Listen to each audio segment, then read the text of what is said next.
এই নিন মা। এনেছো, ভালো হয়েছে। অনেকক্ষণ থেকে না আমারও মনটা শুধু চাচা করছিল। বাবারে কি ঠান্ডা, জলে হাত দিলেই যেন মনে হচ্ছে কারেন্ট শট খেলাম।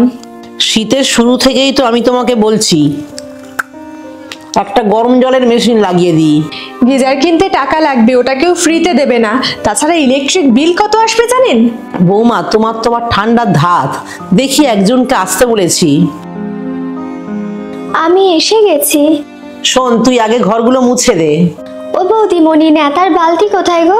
সিঁড়ির তলায় রাখা আছে, যা। শোনো বৌমা, তোমার শ্বশুর মশাইকে বলে টাকার ব্যবস্থা আমি করে দেব, তুমি বরং গরম জলের মেশিনটা কিনে ফেলো।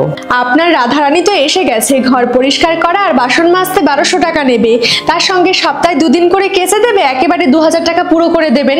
মাত্র কটা দিন শীত থাকে, তার জন্য আর গিজার লাগিয়ে কি করবেন? ঠিক আছে, তুমি ওর সাথে নিজে একবার কথা বলে দেখো। কি রে, তোর হলো? টাইম কলে জল তো চলে যাবে, তাড়াতাড়ি গিয়ে জামা কাপড়গুলো কেচে নে। আসলে বৌদি। কি হলো, তোর অসুবিধা আছে? ঠিক আছে। এবার ছেড়ে কাশো তো বাছা, এর জন্য তোমাকে এক্সট্রা কত দিতে হবে? আমি আর কি বলবো, তোমরা বিবেচনা করে যেটা ঠিক মনে হয় সেটাই দিও।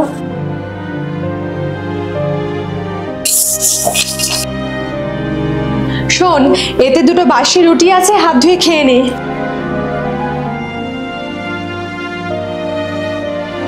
ও বৌমা, আজ তো বৃহস্পতিবার, মাছ চিংড়ি খাবো না। মুগের ডাল, আলু ভাজা, বাঁধাকপি, আর তোমার শ্বশুর মশাই বাজার থেকে কচি কচি লাউ শাক এনেছে, বেশ ভালো করে রেঁধে ফেলো। এত রকম রান্না আমি করতে পারবো না, আজ 10 দিন হয়ে গেল রাধা কাজে আসেনি। ওকে একবার ফোন করে দেখো না।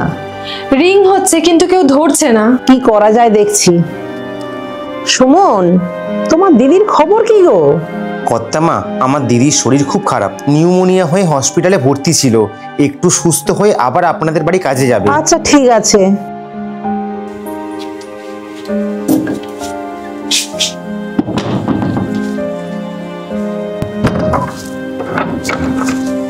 কর্তামা, আমার তোকে কিচ্ছু বলতে হবে না, ভাইয়ের কাছে সব শুনেছি।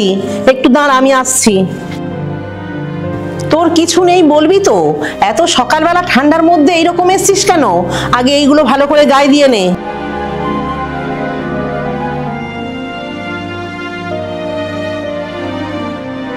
বাইরে খুব হাওয়া দিচ্ছে, কলতলায় যাওয়ার দরকার নেই। শোন, এবার থেকে কাছাকাছি বাথরুমে করবি।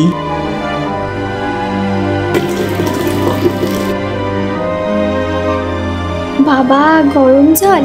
কর্তামা আমার কথা কত ভাবে।